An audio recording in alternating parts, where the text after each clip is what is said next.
Hola, mi nombre es Mauricio Plata, soy urólogo, jefe del Departamento de Urología de la Fundación Santa Fe de Bogotá. Hoy vamos a hablar del rol de la urodinamia como estudio funcional en la mujer con patologías del piso pélvico.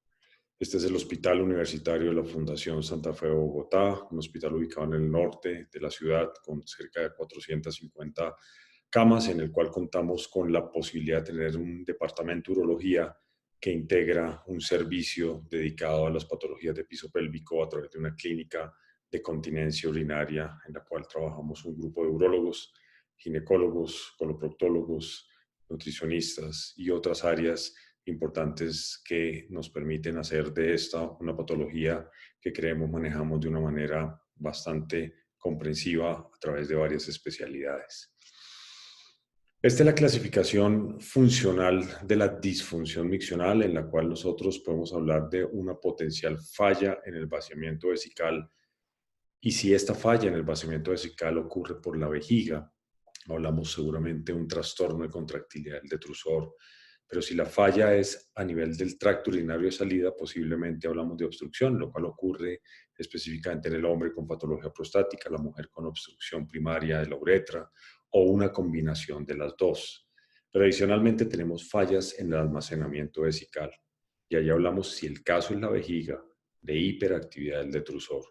Pero si el problema es un problema en la salida de la orina, posiblemente hablemos de escapes de orina o incontinencia urinaria de esfuerzo o las combinaciones de las anteriores, que es lo que ocurre en muchos de los pacientes y que hace de nuestra especialidad pues un área muy compleja e interesante cada vez más. ¿Cómo podemos definir la urodinamia? La urodinamia, por definición, es el estudio funcional del tracto urinario. Nos permite una medición directa de la función del tracto urinario a través de varios parámetros fisiológicos. Parte de un objetivo fundamental que es reproducir los síntomas del sujeto, haciendo esta medición precisa que nos permite identificar cuál es la causa del problema y entender sus implicaciones clínicas y adicionalmente podérselas traducir al clínico de una manera coherente y de esta manera lograr mejorar las oportunidades de tratamiento que los pacientes tienen. Yo creo que la gran pregunta que todos nos hacemos es si debemos hacer urodinamia en todas las pacientes, por ejemplo, con patologías de piso pélvico, específicamente, por ejemplo, en el caso de la incontinencia urinaria. Hay una vertiente que opina que el estudio de urodinamia es un estudio poco útil porque no nos cambia el manejo, que además es un examen invasivo que puede ser técnicamente complejo, sobre todo en manos que no han sido entrenadas adecuadamente. Es un examen potencialmente mórbido, se puede asociar a patologías infecciosas, además es estigmatizante para el paciente. Yo creo que todos hemos tenido pacientes que en la urodinamia realmente reportan sentirse muy incómodos y además es un examen que potencialmente no sea costo efectivo. Sin embargo, existe otra vertiente que opina que pues, potencialmente la urodinamia nos confirma el diagnóstico y nos excluye otras patologías, nos puede ayudar a cuantificar la severidad de los síntomas del tracto urinario, nos descarta incontinencia oculta en el caso de prolapsos, nos guía a la escogencia del mejor tipo de procedimiento y de esta manera pues, nos permite determinar el desenlace potencial y anticipar potenciales complicaciones. Sin embargo, es una de las áreas más polémicas en la uroginecología y siempre que vamos a alguna actividad académica, pues vamos a tener, digamos, la posibilidad de generar discusión en torno a si se debe o no se debe hacer el estudio urodinámico. ¿Qué es importante tener en cuenta? Los síntomas sugestivos de incontinencia urinaria los podemos encontrar en muchos pacientes que tienen hiperactividad vesical. Quiero decir, podemos encontrar incontinencia urinaria de esfuerzo en un porcentaje no despreciable de mujeres con hiperactividad primaria del detrusor. Hasta el 22% de las mujeres, una de cada cinco, potencialmente ha reportado tener síntomas irritativos clínicos con hallazgos de incontinencia urinaria de esfuerzo que hace que se sobrepongan los dos tipos de incontinencia, pero adicionalmente cerca del 16% de las mujeres podríamos estarles ofreciendo una potencial operación que no genere un beneficio importante. Y como vamos a ver más adelante, existe evidencia de que solo realmente si examinamos los pacientes de una manera coherente y adecuada, el 5% de los pacientes van a tener una real incontinencia urinaria de esfuerzo genuina.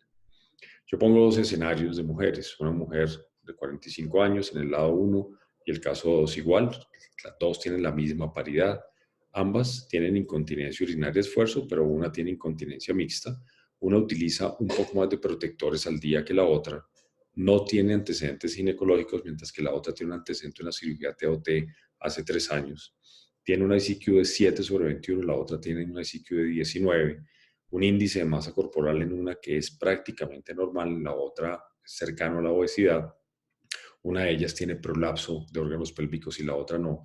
En una evidenciamos escape de orina con valsalva de pie con una uretra móvil, en la otra encontramos escape de orina con valsalva en decúbito pero con una uretra poco móvil.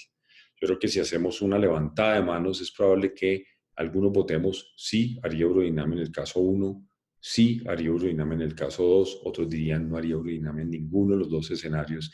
Y esa es un área de debate, pero lo que nos mide esto es que la influencia en la decisión del tipo de estudio no la mide seguramente la severidad de los síntomas, los hallazgos clínicos que el paciente pueda tener, los antecedentes de la paciente, las comorbilidades y la potencial necesidad de un manejo invasivo futuro. Las guías de práctica clínica coinciden en no realizar estudio urodinámico en pacientes con incontinencia urinaria, digamos, genuina o básica, y deberíamos hacerlo en pacientes con incontinencia urinaria realmente compleja. La guía de la Sociedad Americana de Urología lo postula, y en pacientes con inhabilidad para hacer un adecuado diagnóstico, o aquellas que tengan síntomas de hiperactividad importante, que hayan tenido cirugía previa y procedimientos previos de incontinencia urinaria, antecedentes de vejiga neurogénica, prolapsos de alto grado que superen el IMEN, como es el prolapso según el POPQ mayor de estado 3, sospecha de una micción disfuncional, antecedentes de radioterapia pélvica, falla tratamiento pélvico previo, disfunción miccional o eventualmente previo a una intervención quirúrgica, potencialmente se podrían beneficiar del uso de la urodinamia. La Sociedad Europea de Urología hace unos comentarios específicos hacia esto, pero digamos que en general existe como un consenso de realizar urodinamia en estos pacientes. En la que existe algo de disparidad es eventualmente en la necesidad de hacerlo cuando estamos considerando hacer una intervención o previo a una intervención quirúrgica. La Sociedad Americana de Urología en la guía de urodinamia lo postula como una alternativa de realizar un estudio urodinámico si eventualmente se está considerando un procedimiento invasivo potencialmente mórbido. Y lo mismo lo hace la guía de incontinencia urinaria de esfuerzo de la Sociedad Americana de Urología, donde se plantea esta alternativa. No así lo hace la Sociedad Europea de Urología, en donde considera que eventualmente no se requiera estudio urodinámico en la mayoría de los pacientes, pero en aquellos pacientes en los cuales eventualmente también se considere que eventualmente pueden ser llevados a un procedimiento quirúrgico, eventualmente puede ser un examen útil, aunque es, digamos, una recomendación débil la que se hace en este sentido. Este estudio del grupo de Bristol es interesante. ¿Por qué? Porque determina eventualmente en una cohorte de pacientes cuál es la agudeza diagnóstica que nosotros tenemos clínicamente y urodinámicamente del tipo de incontinencia que una paciente puede tener. Y esto lo que nos pone claramente sobre la mesa es la baja sensibilidad que la clínica potencialmente puede tener para el diagnóstico de los pacientes y cómo podríamos estar perdiendo un gran porcentaje de pacientes, ¿cierto?, que eventualmente se beneficien de algún tipo de tratamiento diferente. La predicción de incontinencia urinaria de esfuerzo urodinámica por la historia clínica es de solo el 70% y existe un chance hasta el 26% de tener un diagnóstico urodinámico adicional. De hecho, se considera que solo el 5% de los sujetos pueden tener realmente por historia una incontinencia urinaria de esfuerzo pura. Entonces, urodinamia tal vez sí, ¿en quiénes? En pacientes complejos, en pacientes que clasificamos como complicados o en el paciente que no es índice. Si una mujer es adecuadamente examinada, el chance de incontinencia urinaria de esfuerzo no compleja se reduce a un volumen importante mínimo de pacientes. Entonces, ¿qué hacer en esa mujer sana, sin comorbilidades, sin cirugía previa, que tiene una incontinencia urinaria y que le está alterando su calidad de vida? ¿Vale la pena estudiarla con una urodinamia? Y yo creo que en esto tenemos nuevamente evidencia nivel 1 a favor y en contra de hacer el estudio urodinámico. Ustedes ven la gran cantidad de estudios, experimentos clínicos aleatorizados, metaanálisis que hay publicados en la literatura sobre el tema, que trataré de sintetizar muy rápidamente, empezando por este que se llama el estudio Value, publicado en New England Journal of Medicine hace ya algún tiempo, cerca de 10 años. Es un experimento clínico de no inferioridad en mujeres con incontinencia urinaria de esfuerzo no compleja, que están aleatorizados a evaluación de consultorio, o lo que hacemos habitualmente en nuestro digamos, práctica habitual versus esta misma más el estudio urodinámico y medir a 12 meses cómo se comporta eventualmente el éxito en el desenlace quirúrgico de estas pacientes. Y encontró que el desenlace fue muy similar en los dos grupos de pacientes, interpretándose entonces que la evaluación estándar no es potencialmente inferior a la urodinamia. Críticas a este estudio grande surgieron después, como todo el tema de validez externa, de partir de una población de personas o médicos entrenados que evaluaban muy bien los pacientes clínicamente. Entonces la evaluación de oficina era una evaluación seguramente muy buena, muy robusta, que hacía que eventualmente estos pacientes pues fueran muy bien evaluados y de esta manera hacer que la evaluación de oficina no fuera lo que habitualmente sucede en la práctica habitual de cada uno de nosotros y en cada uno de nuestros países. Aparece un subanálisis de este estudio que evalúa el tema de costos, que nos dice cómo el realizar urodinamia genera unos costos muy importantes y si no se hace urodinamia se puede llegar a ahorrar casi 100 millones de dólares por año solamente en los Estados Unidos. Y aparece también esta otra publicación en donde nos muestra algo, digamos, bien interesante, pero es más basado en términos subjetivos de cómo afecta nuestra confianza como médicos el hacer o no hacer la urodinamia y demostró claramente cómo los, digamos, pacientes que recibían el estudio urodinámico, eventualmente existía una mayor confianza en cuanto al diagnóstico por parte de los médicos, pero esto no se tradujo en mejores desenlaces quirúrgicos.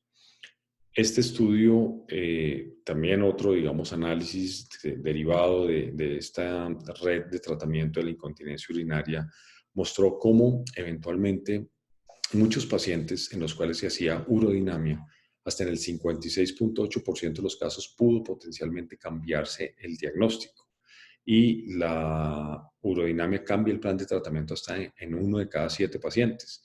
De hecho, se llegó a cancelar cirugía en alguno de ellos, cambió el procedimiento en 4.4%, se modificó la atención de lo que se estaba haciendo, en este caso un sling en el 6.6% de los pacientes, o inclusive se pensó en utilizar algún tipo de terapia adicional no quirúrgica. Entonces es un número que no es despreciable, que vale la pena tener en cuenta porque pues, es una población de si prácticamente 1 de cada 7 pacientes va a tener una potencial modificación en mi curso quirúrgico, pues no es despreciable eventualmente tenerlo en cuenta.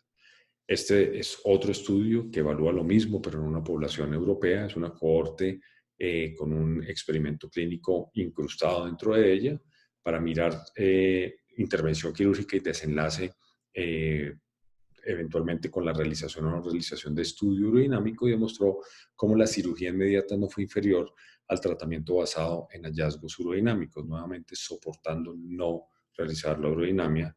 Y este otro estudio, que es más una, digamos, reunión de toda la literatura previamente publicada hasta ese momento, que era el año 2020, pues mostró cómo el uso rutinario de urodinamia antes de una intervención quirúrgica eventualmente no iba a tener un impacto mayor y obviamente mucho menos si esta intervención era no quirúrgica. Algo importante también a tener en cuenta. Este otro estudio es también un metaanálisis, nos demuestra básicamente por la misma época, en este caso es un metaanálisis que hace parte de la colaboración de Cochrane, nos muestra cómo, si bien la urodinamia podría eventualmente impactar en la toma de decisiones, hay una evidencia realmente de alta calidad que nos permite decir que su real impacto en los resultados es marginal. Entonces, miremoslo desde otro punto de vista, como si la urodinamia la consideráramos algo poco útil, en esta base de datos de Italia mostró algo diferente y es cómo la urodinamia cambió, digamos, el diagnóstico potencial en muchos pacientes de incontinencia compleja, no compleja o al revés, hasta en el 74.6 y 40% de los pacientes.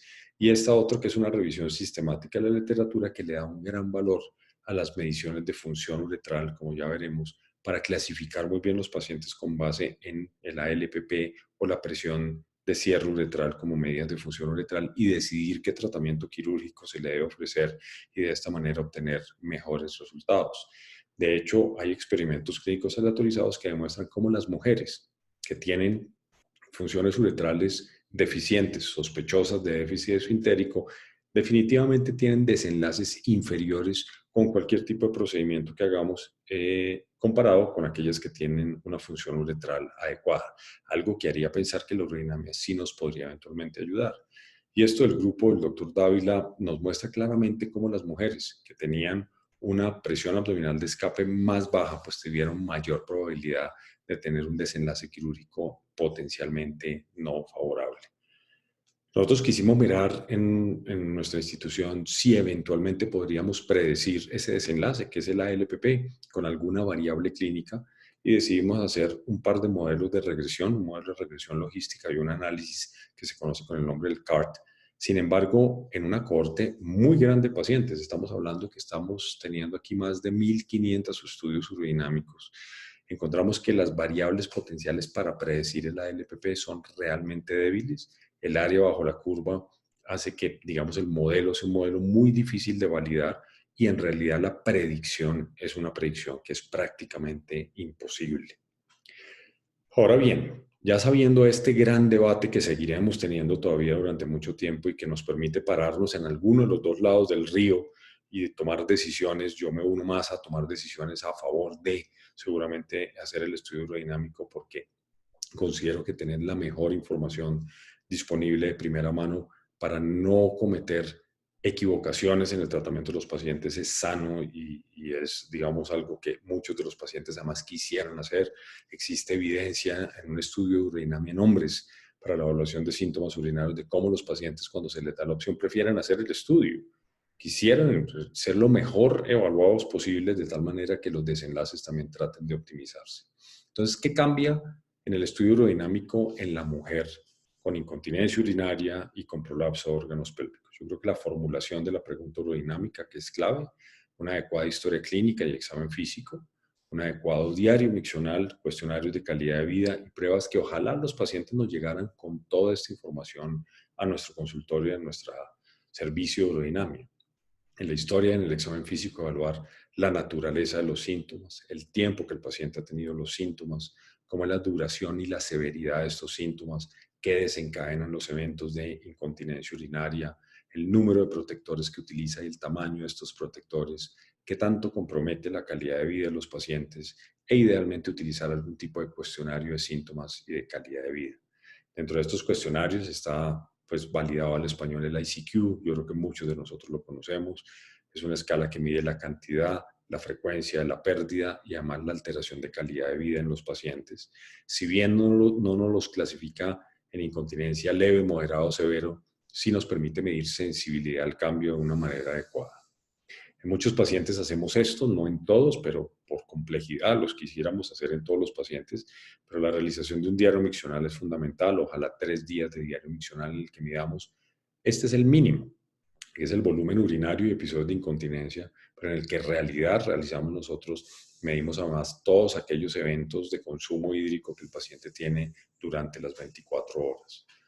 Pensar en apps electrónicas para la llenado del diario miccional puede ser útil, desarrollamos una en nuestro servicio. La adherencia de pacientes mayores es compleja, digamos la facilidad para la manipulación no es tan sencilla, pero podría eventualmente ser una herramienta que permita sobre todo analizar el diario miccional de una vez, porque lo más complicado es cuando nos llega el paciente con el diario miccional a una consulta apretada de tiempo en donde tenemos que hacer cálculos de volumen urinario total, de volumen urinario nocturno, índice de poliuria nocturna, índice de capacidad vesical nocturna, número de micciones diurnas, número de micciones nocturnas, sumar el consumo de líquidos que ha tenido en 24 horas, sumar las micciones de 24 horas, es algo que puede potencialmente ser dispendioso.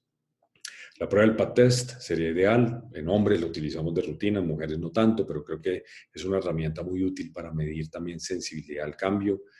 No nos discrimina qué tipo de incontinencia tiene la paciente, pero nos discrimina si sigue con o no tiene escape eventualmente de orina posterior a una intervención.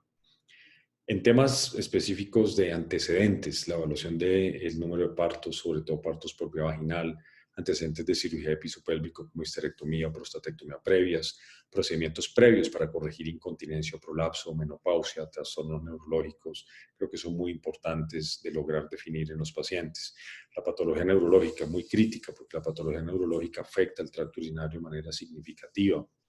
Entonces, esa evaluación neurológica que hacemos en el paciente antes de entrar a la urodinamia, en donde evaluamos reflejo vulvocavernoso, sensibilidad perineal, tono rectal, que nos permiten de una manera global evaluar eventualmente su estado neurológico, es fundamental. Ahora concentrémonos un poquito más en los parámetros urodinámicos específicos. Y nosotros, cuando hacemos una urodinamia, queremos primero definir cuál es la indicación clara del examen. Segundo, hacer un examen con una medición precisa, libre de artefactos idealmente o corregidos si eventualmente llegaron a ocurrir, y hacer un análisis y reporte crítico de los resultados. Lo que es importante entender es que no es un estudio automatizado, esto no es un examen que lo deba hacer un técnico y lo interprete un técnico. Nuestro servicio de rutina es el urólogo el que está al frente de la realización del estudio urodinámico, y de una u otra manera obtenemos así los mejores desenlaces y la mejor homogeneidad en la práctica urodinámica entre todas las personas que realizamos el estudio. Muy importante conocer terminología, que es una urodinamia estándar. La urodinamia estándar implica la realización de una flujometría libre, una medición de residuo posmiccional, la fase sistométrica y la fase de presión-flujo, en la posición más cómoda que el paciente pueda tolerar. Hacemos adicionalmente test suplementarios, como son la electromiografía, la medición de la perfilometría uretral y en algunos casos la integración con imágenes de fluoroscopia que llamamos video urodinamia. La uroflujometría es el examen que nos va a evaluar, como veremos en un segundo, la tasa de flujo de orina en unidades de tiempo. Lo debemos reportar en un formato que idealmente va separado por flujo máximo, volumen miccional y residuo postmiccional, y eso nos va a permitir que haya como un entendimiento a nivel general de qué estamos hablando. Es la jerga urodinámica que se utiliza en realidad para reportar las flujometrías. Hacemos medición de residuo postmiccional, que es el remanente del volumen intravesical que queda después de completar una micción. Este lo hacemos, si al paciente se le va a hacer una urodinamia invasiva, hacemos la medición pasando un catéter, y si el paciente solo se le va a hacer la flujometría libre, lo hacemos por ultrasonido, y hacemos una medición de la eficiencia en el vaciamiento vesical, que es la fórmula del volumen evacuado sobre el volumen evacuado más el residuo, multiplicado por 100, valores que por encima del 80% son considerados normales. Sabemos que la cistometría es el llenado continuo de la vejiga a través de un catéter puesto en la uretra, puede ser un catéter suprapúbico también, y hacemos medición de presión adicionalmente abdominal y de la presión vesical, que es la real presión del detrusor, la sustracción de estas dos. Finaliza cuando damos un comando final para que el paciente logre una micción o cuando tenga un episodio de incontinencia completo. Debemos especificar cuando lo hacemos qué tipo de líquido estamos utilizando, la temperatura del líquido, cómo es el método de llenado, la tasa de llenado que estamos utilizando, el número de catéteres que estamos utilizando y cuál es la posición del paciente. Hablamos de una cisturetrometría cuando medimos de forma continua la presión uretral durante la cistometría, algo que no hacemos de rutina. Y hablamos de un estudio de presión-flujo en aquel en el que logramos, posterior al comando de micción, hacer una flujometría con medición de parámetros de presión del detrusor, y de esta manera terminamos el estudio urodinámico. La electromiografía, que es una de las partes adicionales, nos permite hacer una medición de la actividad de la musculatura de la pelvis. La podemos hacer de dos métodos, con electrodos en piel o electrodos perineales, que dan muchísima mejor respuesta, que son mucho más confiables, pero que tienen la incomodidad de tener que ser colocadas unas agujas a nivel paruretral en la mujer, que no es para nada cómodo, y pues claramente nos da pues una información adecuada, pero que realmente se limita a los casos de pacientes con micción disfuncional o patología neurológica, en los cuales vamos a encontrar una real utilidad de llevarlo a cabo. Idealmente le damos al paciente un panfleto informativo de qué es el examen, cómo se hace, qué debe esperar con él, qué hacer cuando tenga eventualmente una eventualidad como síntomas irritativos, fiebre, después de la realización del examen, a dónde se debe comunicar, cómo debe contactar a su médico, etc. Y la primera fase de la urodinamia es la flujometría. La flujometría es un examen económico, no es invasivo, y se considera un estudio de tamizaje en muchos pacientes. ¿Qué es importante con la flujometría? Tratar de garantizar la privacidad al paciente, tener un deseo miccional que sea adecuado, que sea una micción representativa y que se haga una medición idealmente del residuo postmiccional por ultrasonido.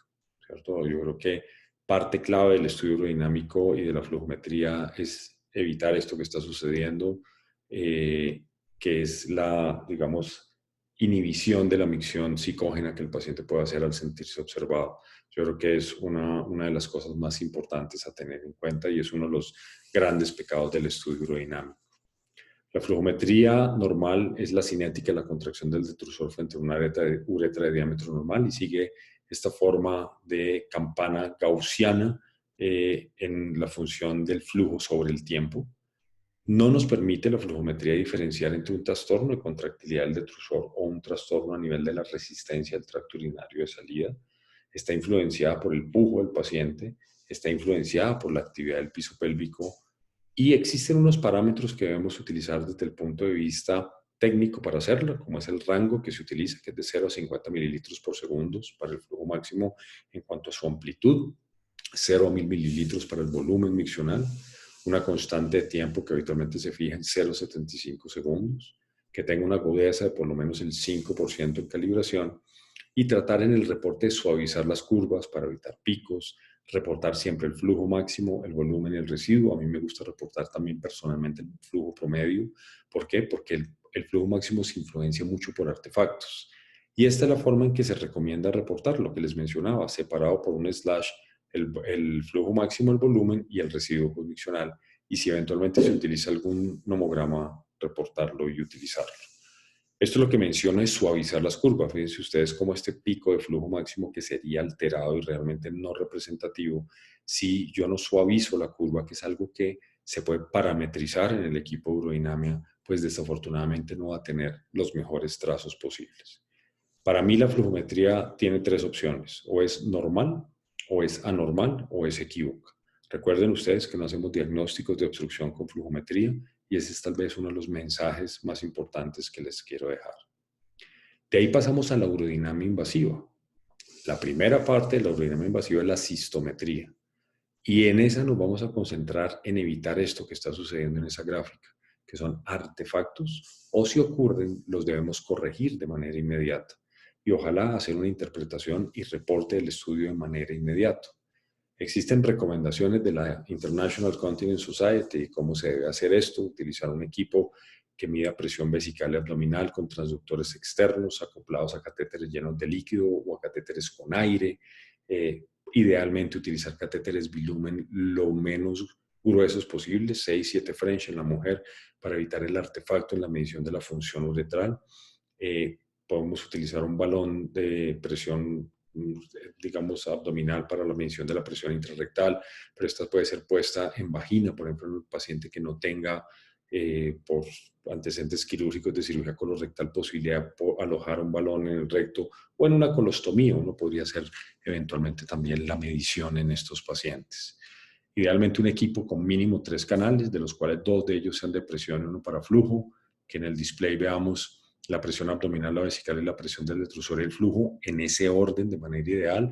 Y algunas veces se recomienda inclusive utilizar colores, de tal manera que sepamos cuáles son cada una de las presiones identificadas con diferentes colores que se han estandarizado, digamos, de manera clara para saber cuáles son cada uno de los canales que se están utilizando. Posibilidad de registrar información sobre síntomas durante el llenado vesical, eventos, sensación, eventos de descalibración, etc.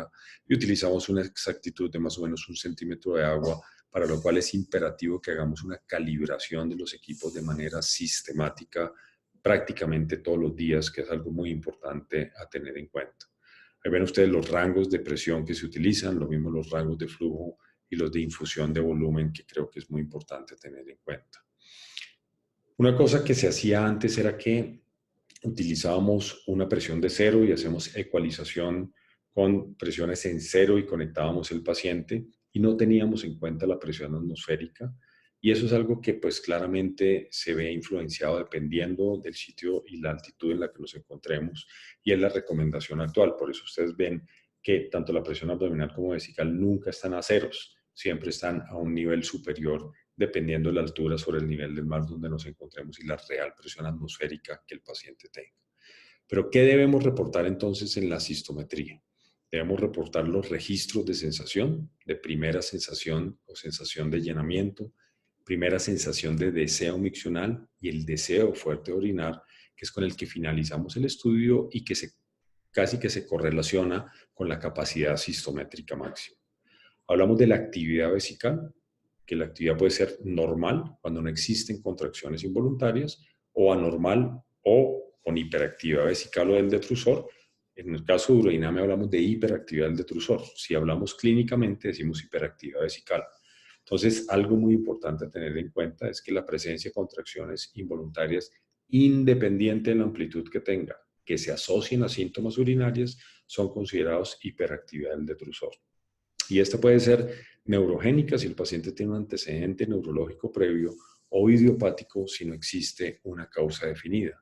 Hablamos del concepto de incontinencia urinaria detrusor hiperactiva en aquellos pacientes que tienen incontinencia urinaria asociada a la hiperactividad del detrusor. Y es algo importante a reportar.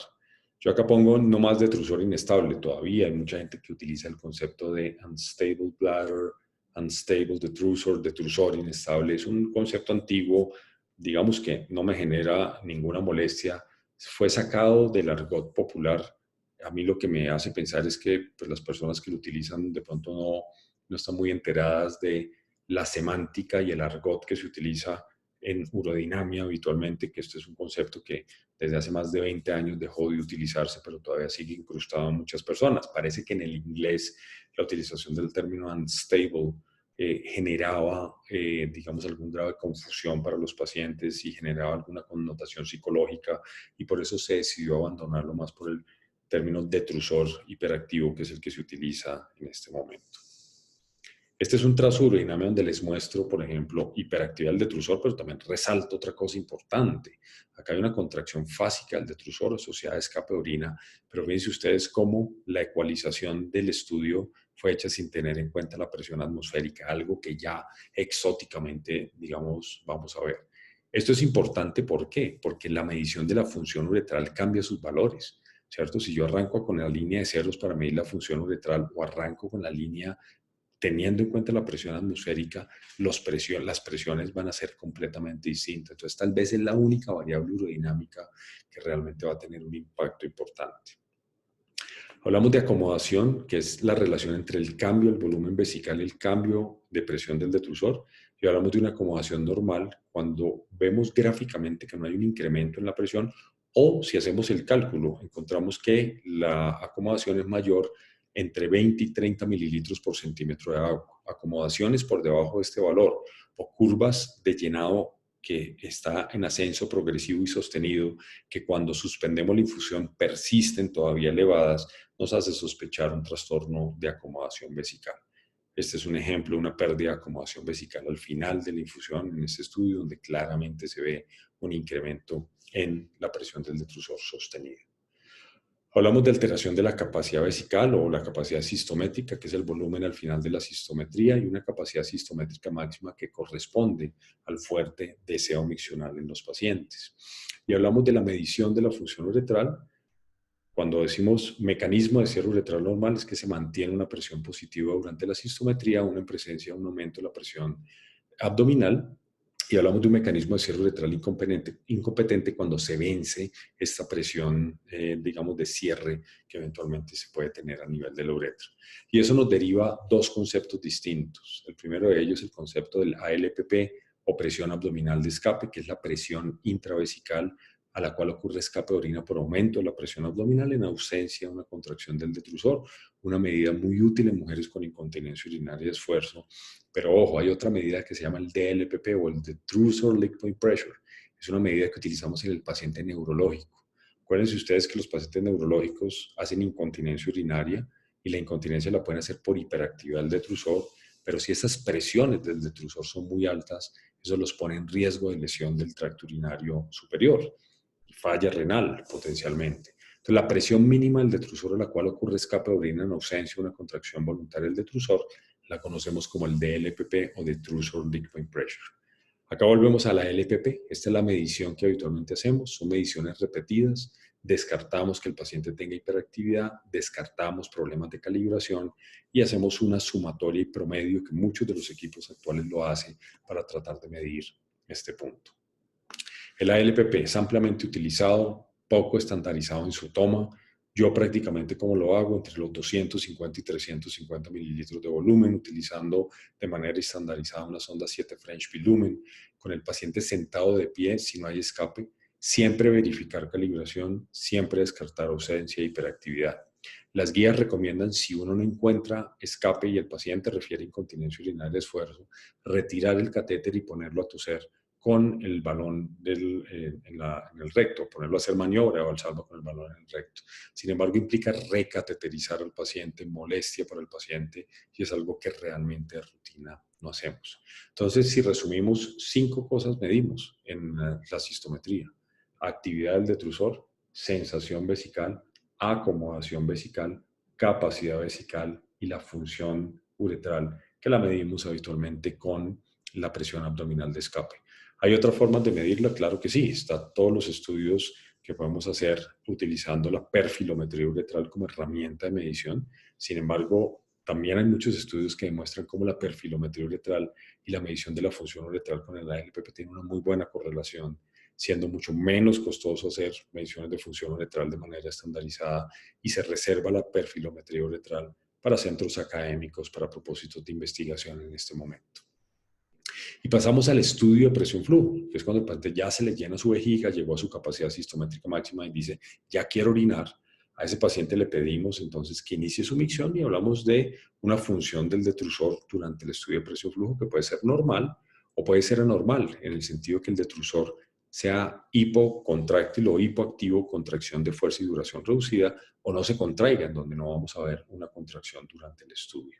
Pero adicionalmente vamos a contar con múltiples índices diseñados habitualmente para tubos rígidos, diseñados y aplicados y validados en hombres, no tanto así en mujeres, pero que se han extrapolado a la mujer. Y algunos de ellos nos miden la resistencia del tracto urinario de salida, otros nos miden la contractilidad del detrusor. Ahí ven ustedes enumerados muchos de ellos. Yo creo que si hay algo difícil de diagnosticar en una mujer es trastorno de contractilidad del detrusor, obstrucción urodinámica del tracto urinario. Hay alguna evidencia por nomogramas. De hecho, clásicamente se ha utilizado este nomograma que se conoce con el nombre de nomograma de Bleibas, que nos permite categorizar los pacientes en no obstruidas, leve, moderada o severamente obstruidas. En un estudio que nosotros hicimos de urodinamias normales, encontramos que la gran mayoría de mujeres caían en la categoría de obstrucción leve sin tener síntomas obstructivos. Entonces, creo que es un nomograma útil, sobre todo en los casos de obstrucción moderada o severa. En obstrucción leve versus no obstrucción, creo que tenemos un poquito de dificultades. Y este es un nomograma mucho más reciente que se conoce con el nombre del nomograma de Solomon. Es un nomograma validado en el Reino Unido que nos permite, a través de una básica fórmula muy similar a la que utilizamos en los hombres para medir el índice de obstrucción del tracto urinario, se llama el BOI, pero femenino, es equivalente a la presión del detrusor al flujo máximo menos 2.2 veces el flujo máximo. Y se considera que si ese valor es potencialmente menor a 0, o sea, negativo, existe una muy baja probabilidad de obstrucción. Si se encuentra mayor a 5, la probabilidad de obstrucción es del 50%, entre 5 y 18, quiero decir, pero si claramente es mayor a 18, la probabilidad de obstrucción del tracto urinario aumenta a más del 90%. Una herramienta útil que vale la pena tener en cuenta porque puede ser utilizada en muchos pacientes. Este es un estudio que hicimos hace algún tiempo, lo publicamos en una revista local en Colombia, indexada en este momento, pero es un estudio interesante. ¿Por qué?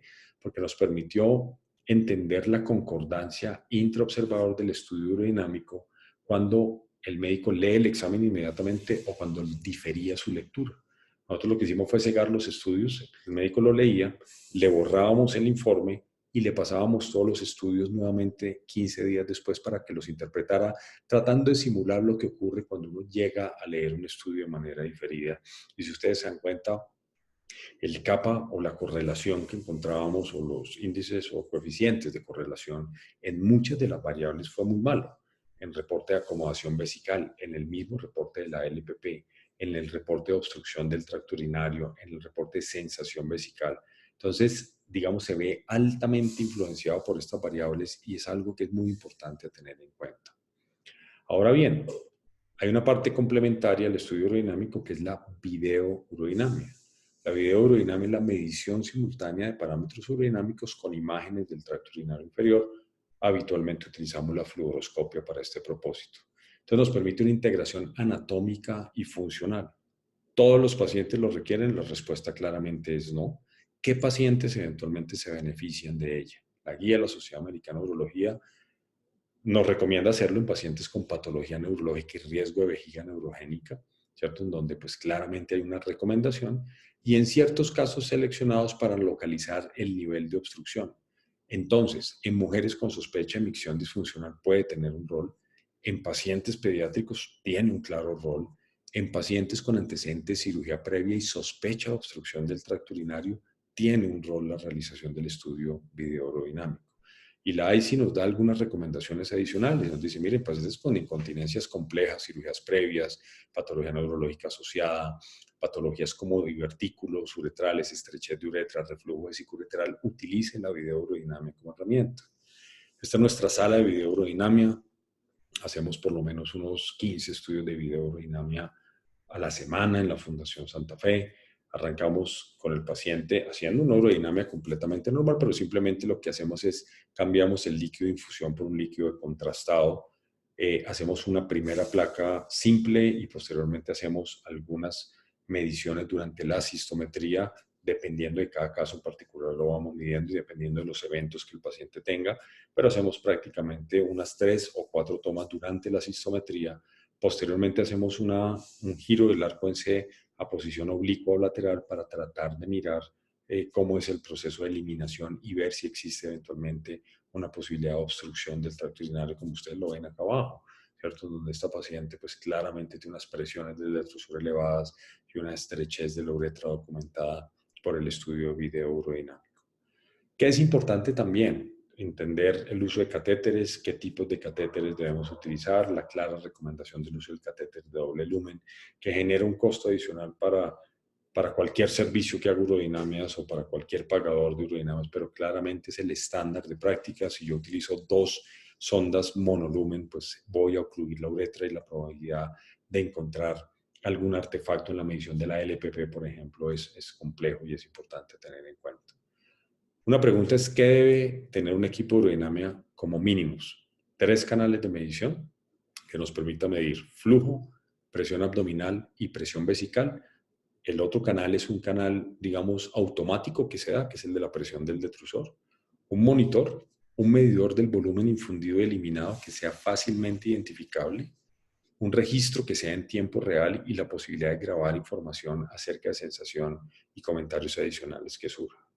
Este es el orden que les menciono que eventualmente deberíamos tener en el monitor. Nosotros utilizamos cerca de 5 canales en el estudio urodinamico, más la foto de la videourodinamia o los videos de la videourodinamia cuando realizamos este tipo de estudios. Y yo creo que esto es un, digamos, gran resumen de lo que eventualmente es el estudio urodinamico. Nosotros dictamos cursos comprensivos de urodinamia en el cual profundizamos en cada una de las patologías y los potenciales hallazgos que eventualmente puede tener un paciente, pero creo que en estos minutos hemos logrado resumir de manera casi completa lo que debemos esperar y lo que debemos tratar de entender en un estudio urodinamico, y se los resumo en 3 puntos fundamentales. La urodinamia es útil en la correcta clasificación del tipo de incontinencia urinaria, además de que la historia del examen físico son el pilar del diagnóstico. Esta evaluación muchas veces no nos da la información completa y tener un estudio como la urodinamia va a ser útil en muchos de nuestros pacientes. Claramente no todas las mujeres se van a beneficiar. Yo creo que pacientes en manejo conservador claramente no tienen un rol de entrada de realización de un estudio urodinamico, pero si yo anticipo un procedimiento potencialmente mórbido e irreversible, creo que vale la pena tenerla en cuenta como posibilidad de estudio. Muchísimas gracias.